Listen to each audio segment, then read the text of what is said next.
Gente, já estou gravando aqui, então.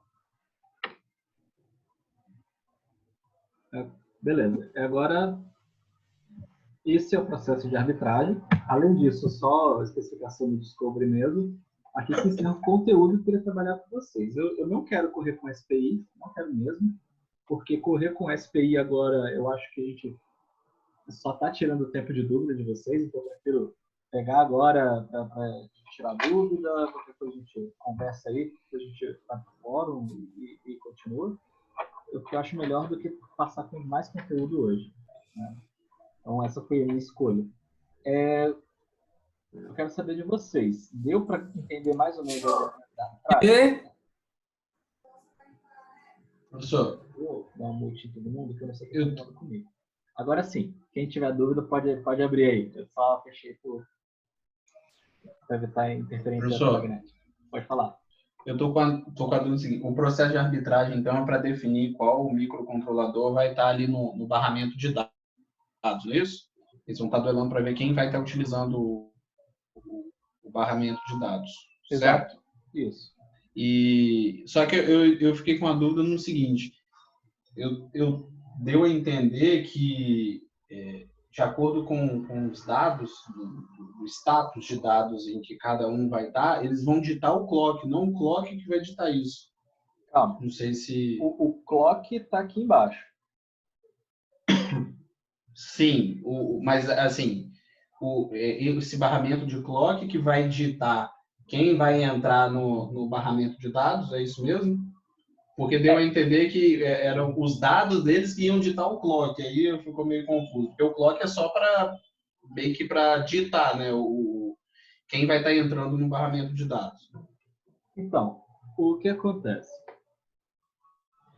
O clock ele é responsável por garantir as regiões de comunicação. Então, é ele que determina a região de condição de start, região de condição de stop, região de transferência de dados, região de dados estáveis, né, onde o dado não pode ser alterado. Então, ele tem um certo domínio sobre o barramento de dados por isso, porque é ele estando em nível alto que pode começar um processo de arbitragem. De outra forma, não começaria. Entendeu?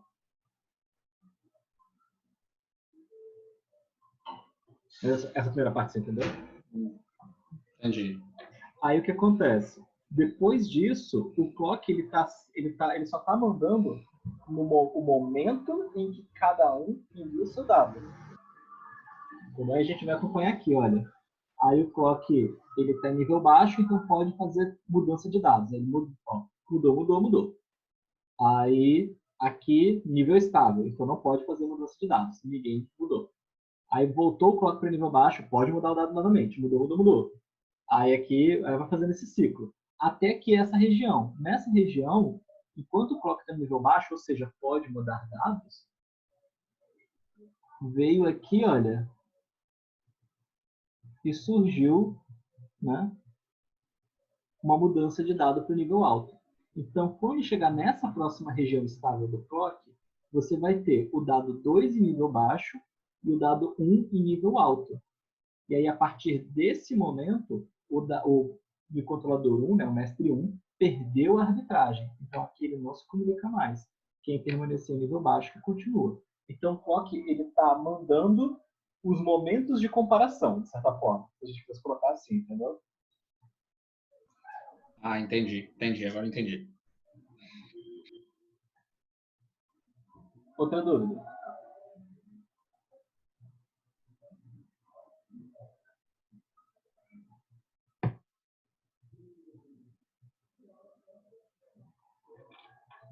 O Leonardo comentou aqui no chat, né? Que ele entendeu o processo e o fluxograma é mais claro. Cara, eu não sei.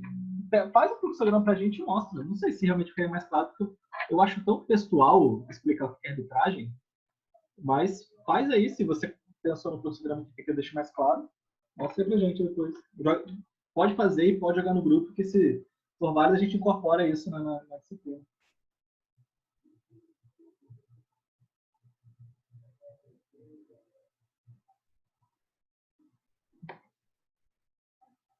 Mais alguma dúvida, gente?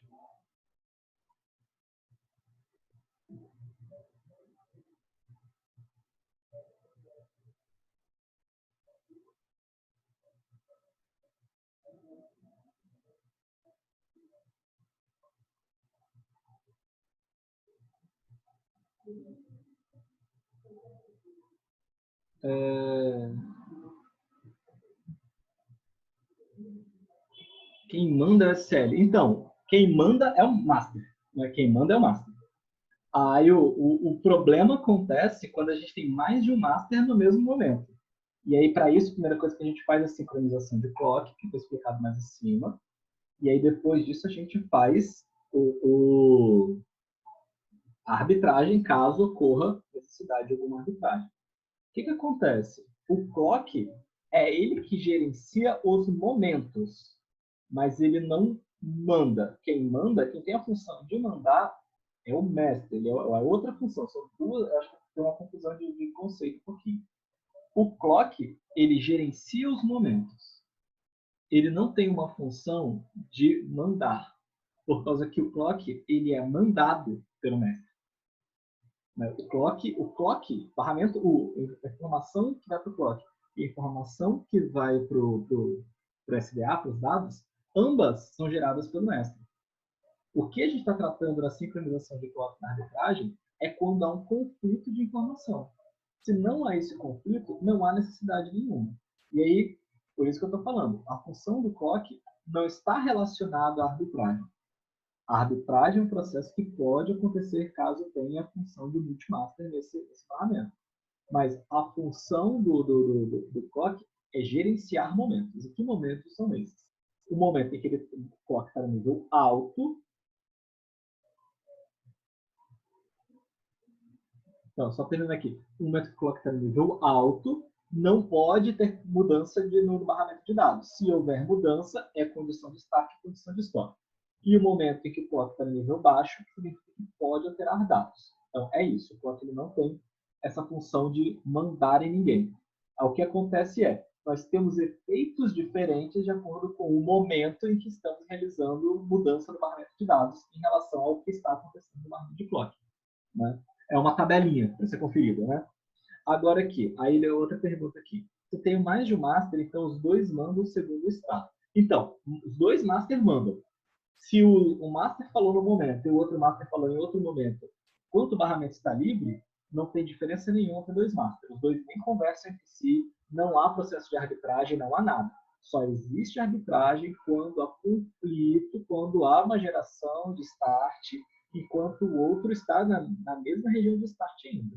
E aí precisa de uma arbitragem.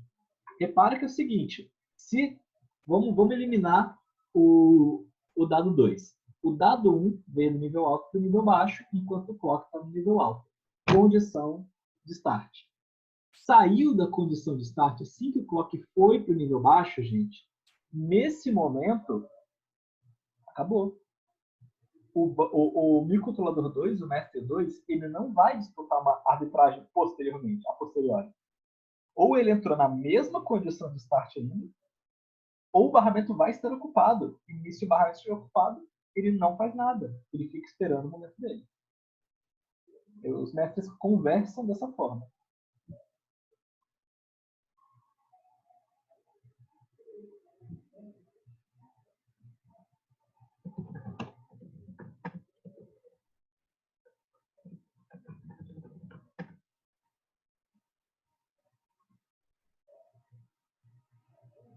Mais dúvidas?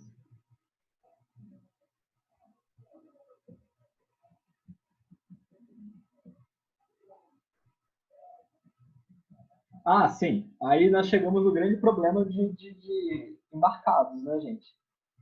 Se a gente fizesse aula de embarcados naquele esquema mais antigo, que tem o discutimento de embarcados já é um problema. As aulas de embarcados mais antigos, antigamente não era assim, embarcados. Antigamente a disciplina era microprocessadores. E aí, nessa aula de microprocessadores, nós temos livros. E aí nós vamos ter o livro de alfabeto 86, né, e outros processadores essenciais para a compreensão de como funciona a linguagem assembly, esse tipo de coisa.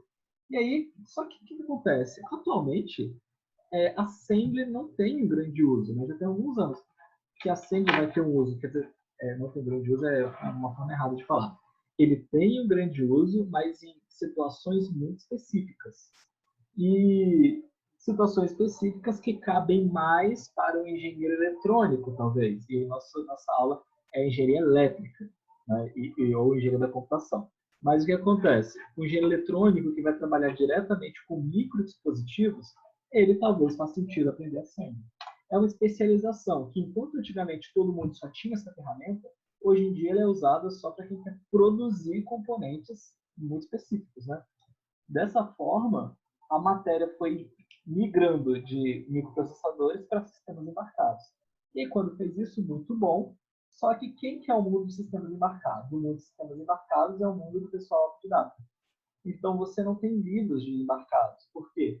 Porque muda muito rápido.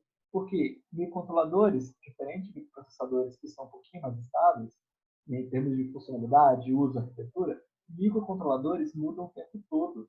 Quando eu fiz aula de microcontroladores no meu técnico, PIC era a base de tudo.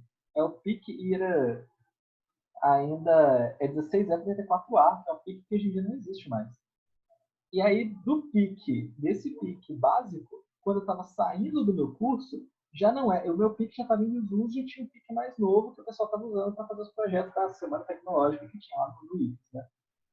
Quando eu fui para a UFES, eu já comecei a trabalhar, já era em desuso, STM estava começando a ganhar espaço, né? E aí o uso de STM, disputando com Texas ali, o PIC começou a existir ainda, o PIC existe até hoje, claro, mas o PIC começou a ficar, né, um pouquinho mais para baixo. E quem é o PIC? O PIC é justamente o cara que no começo fazia livros. E aí, esses outros manuais, esses outros materiais, eles são muito mais o pessoal aproveitando em cima do datasheet ou se aproveitando literalmente para explicar o uso de algum microcontrolador específico. Então, você vai ter um manual, eu até botei no Trello, né? Um dos itens do Trello, da primeira aba lá, que é de materiais, um dos materiais é o Entendendo o STM32. Vocês podem usar aquele material. Aquele material está explicando tudo como funciona dentro do STM32. Mas o que ele não se dedica a explicar? Ele não se dedica a explicar I2C em sua funcionalidade. Ele considera que você já sabe I2C quando você vai procurar ele. E a gente não tem um livro que reúne dentro dele informações sobre comunicação USART, I2C, SPI, Bluetooth, Zigbee, RTOS, ao mesmo tempo que se explica como se faz para algum microcontrolador específico. Isso não existe. Então, o que eu faço de livro de referência para vocês? O STM32. Porque é o que vocês precisam aprender a mexer no STM32, que é o que a gente está usando. Porque não tem um livro que vai falar sobre isso em específico. Em contrapartida, eu faço minhas aulas muito mais baseadas nisso, justamente para poder compensar essa deficiência. A utilização de microcontroladores, em geral, depende muito de pessoas que têm essa capacidade, essa boa vontade de ser autodidata, de pegar, não sabe como que é o I2C, vai lá procurar no fórum, vai perguntar, esse tipo de coisa. E aí é uma falha do STM32, né? Eu estava conversando com a coordenação essa semana, né? Não vai mudar isso para vocês, mas muda para o futuro, né? O que a gente quer fazer em relação ao futuro do curso, tipo de coisa que a gente tem que pensar isso. E eu já estava comentando com ele sobre agora, eu acho que mais do que nunca chegou a hora da gente começar a encerrar o uso do STM32. Deixa eu até perguntar antes, dúvidas que eu vou entrar nesse assunto da minha conversa de hoje, das outras coisas, minha conversa de hoje não, dessa semana, né? E da divisão de trabalho de vocês. Então, eu quero saber se vocês têm alguma dúvida ainda da matéria, senão eu vou discutir essa questão agora. Pode falar se tiver.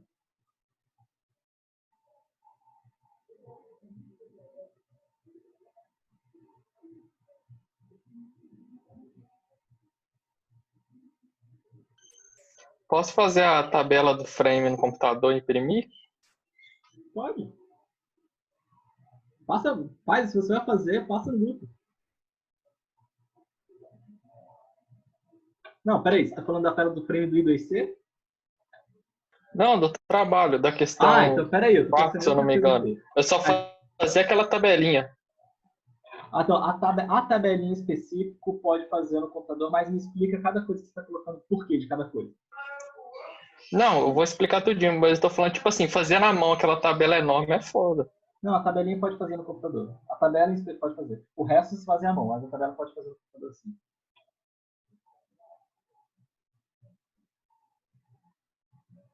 O frame, né, na verdade. Mais alguma dúvida, gente?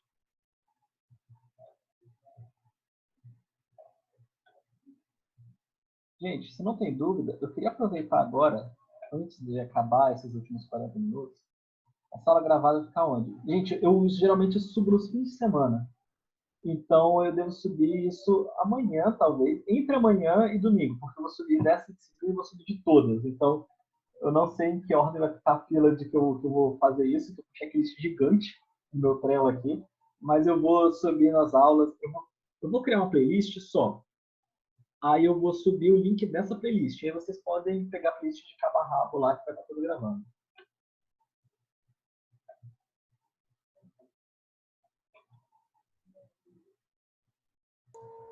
Ô, professor, Oi.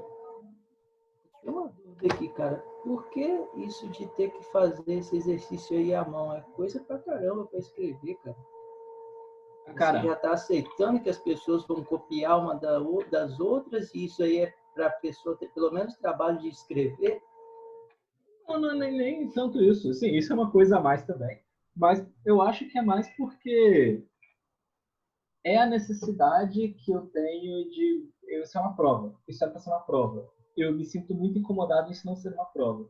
E eu tenho uma implicância pessoal. Eu sei que a gente trabalha com tecnologia e tudo mais, mas eu acho que o raciocínio é feito na mão.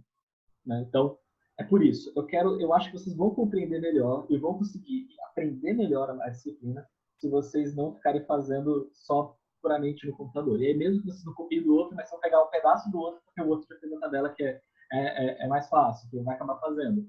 E aí, nisso que você vai fazer o do outro, você foi lá e pegou e só modificou alguma coisa para o seu, e aí nisso você está deixando de exercer um processo reflexivo que numa disciplina de embarcados eu acho que se perde muito. Outras disciplinas, por exemplo, o pessoal de algoritmos, eu não pedi para fazer à mão, pedi para fazer tudo no computador. Eu adequei o meu pedido de acordo com a disciplina mesmo. Então, não fique incomodado, não acho que eu estou pensando nada de errado em vocês, embora eu saiba que pode acabar acontecendo também, mas é por causa da necessidade que eu acho da disciplina. Entendeu? Eu acho que exige isso. Entendi. É mais para assimilação mesmo, né? Ser melhor. Eu acho. E vocês sabem, né, que eu tenho essa filosofia de que, para mim, avaliação tem que ensinar. Avaliação não é só para julgar vocês, né? Então, eu faço isso por isso. Eu tenho meu raciocínio é esse. Todas as perguntas que eu faço são para que vocês aprendam com a pergunta e não para que vocês simplesmente joguem o conhecimento que vocês têm. Beleza. Gente, deixa eu falar então rapidinho, porque a gente tem um grande problema aqui, né? A gente tem um grande elefante branco no nosso chat, que é o que vai acontecer agora no segundo semestre, uma vez que saiu a divulgação de como vai ser a divisão de pontos, e a divulgação de pontos falou que vai ser trabalho online, né? Então, mesmo que voltemos com as aulas presenciais, nosso trabalho é todo online. E isso quebra um pouco, né? Assim, existe uma previsão nós não temos nenhuma resposta da faculdade depois de 16. Então, o que eu estou falando agora são possibilidades, né? Só para vocês se tranquilizarem, porque pode ser uma preocupação, não é uma preocupação hoje, porque vocês ainda estão fazendo outra tarefa. Mas no dia 10 vai virar uma preocupação de vocês, que eu estou respondendo aqui 10 dias antes, que é o que vai acontecer com o segundo bimestre, uma vez que nós não podemos realizar projetos. E tem uma outra coisa que vem junto com isso, que eu já acho um outro problema. Mesmo que a gente volte no dia 17, 18, sei lá, mesmo que a gente volte agora no meio de maio, não vai voltar igual. Né? A gente tem que admitir isso, não vai voltar igual. Nem todo mundo vai se sentir confortável em ir para a faculdade. Eu acabei que dei uma dica aqui para todo mundo ficar confortável. Né? Enfim, nem todo mundo vai se sentir confortável para ir para a faculdade, porque é um ambiente. Eu acho que vai ser prorrogado ainda, pelo menos para ensino, exatamente que a aglomeração tem como evitar no sistema educacional, presencial. Então, mas vamos dizer que voltasse. não, ninguém vai se, nem todo mundo vai se sentir confortável, vai voltar. Se tudo tivesse acontecido presencialmente, agora era para vocês estarem começando a ter alguns códigos já meio prontos. E na hora que vocês fossem começar o projeto, já estava tudo pela metade, tudo encaminhado. A ideia é essa, né? Vocês teriam feito aula de laboratório, teriam feito outras coisas, estava tudo no meio do caminho. Não está. E daqui a 15 dias a gente começar a fazer isso, eu acho que só teria duas oportunidades. Ou eu basicamente ia tentar encerrar a matéria até dia 15 de maio e depois ia fazer só prática com vocês, o que eu acho que ainda é complicado, por causa que aí eu prejudico algum aluno. A decisão que eu imagino que pode ser uma decisão possível da faculdade é abrir a aula presencial, mas o aluno que quiser permanecer aqui vai permanecer, vai não ir para não ir para a faculdade, pode não ir. Nessa condição, como que eu faço para poder avaliar todo mundo presencialmente? Não tem como. Então, eu estou optando, e aí eu conversei com o Adam, né, e possíveis problemas, né? Nós temos matérias de laboratório que elas foram canceladas pela impossibilidade de fazer o laboratório. O que eu propus para a coordenação e a coordenação aceitou? A gente vai encerrar a disciplina, realmente eu vou fazer um processo de apressar um pouco a disciplina, e o trabalho de 5,5 vai ser em cima do conteúdo teórico que eu estou passando. E aí vai ser limitado realmente ao conteúdo de slide. Eu não vou pedir ilações que vocês podem fazer, igual eu sempre peço, essas coisas de interpreta como que é isso aqui, mas ensina somente do material teórico. Então, eu estou excluindo qualquer prerrogativa associada ao STM 32. Estou excluindo mesmo. No trabalho de 5,5, principalmente. Então, o trabalho que substitui a prova, né? Que agora virou duas coisas, né? Trabalho de 4,5 e trabalho de 5,5. O trabalho de 5,5 é baseado no conteúdo teórico. E o trabalho de 4,5, né? Ou, na verdade, isso não grava dessa forma não, porque eu vou adequar as datas depois, posteriormente, né? Mas e aí cada um vai ter sua data, né? Porque tem duas datas lá para eu pegar. Mas um dos trabalhos vai ser baseado nesse conteúdo teórico, e o trabalho que deveria ser responsável pela parte prática, o trabalho de projeto e outras coisas mais, eu estou tentando elaborar um material, elaborar alguma coisa relativa a tipos de microcontroladores. É uma coisa que vocês não fazem, mas que casa direitinho com a nossa conversa de 10 minutos atrás, né? Então, eu vou tentar pegar alguma coisa relativa a microcontroladores na atualidade. Provavelmente eu vou fazer alguma apresentação mostrando as possibilidades, e o trabalho de vocês é estudar algum tipo de microcontrolador específico, ver projetos que são implementados, fazer algum artigo em cima de algum microcontrolador. Não tenho certeza ainda, não escrevi esse texto ainda, eu escrever vai mudar um pouco, né? Mas a ideia é essa, né? Eu fazer um trabalho de perguntas e respostas, mais de exercício, e um outro trabalho mais de pesquisa, que não vai ser mais projeto. Não, infelizmente, esse bimestre, por mais que eu me sinta mal, porque eu acho que embarcar se aprende em projeto, devido a uma pandemia, né? Devido a tudo isso, eu não me sinto confortável de pedir para vocês fazerem o projeto.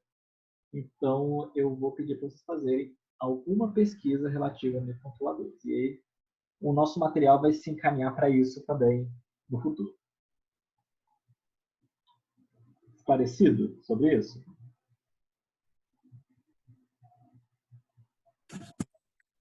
Professor, Oi.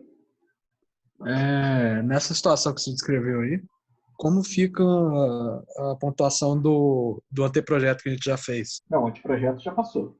Eu vou pontuar agora e falar. Estou mudando daqui para frente. Ah, ok. Estou mudando só o segundo bimestre.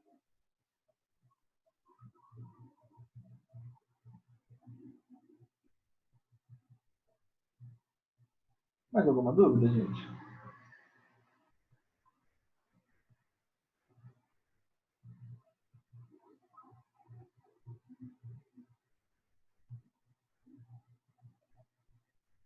Gente, então, né, depois eu vou pensar direitinho em como vai ser tudo isso, aí eu vou fazer um textão, e eu explico para vocês. Agora, Só queria comunicar só para que vocês ficassem tranquilos, porque eu sei que chegando perto do dia 10, conforme vocês forem entregando o trabalho, ia virar um desespero sobre o que fazer com o projeto que não vai ser.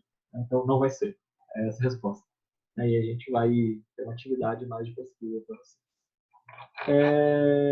No mais, é isso. Está faltando 15 minutos. Eu vou fechar. Esses últimos 15 minutos eu vou continuar no grupo de WhatsApp. Qualquer dúvida pode mandar, que eu ainda estou respondendo. Aí, depois de 9 horas,